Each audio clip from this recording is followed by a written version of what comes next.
crash at 91st Avenue and Thunderbird. I believe it involves a motorcycle. Gibby is live at the scene. He's got the very latest from there. Gibby, good morning to you.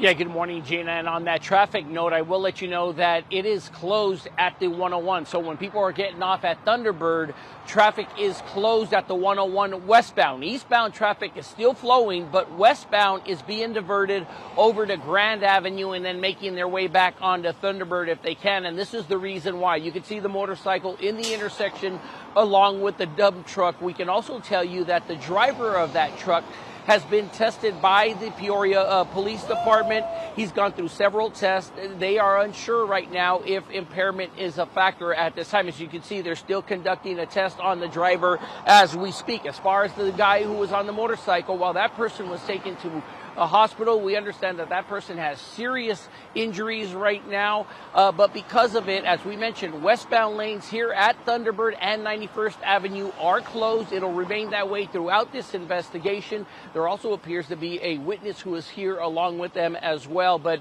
I would try to avoid this area altogether. It is becoming a problem at the 101 as people are trying to go westbound and those who are coming off the freeway. So you're kind of seeing that backup already starting there. As I mentioned, they're making people get off to Grand Avenue and then back onto Thunderbird. So I would try to avoid this at least for the next couple hours.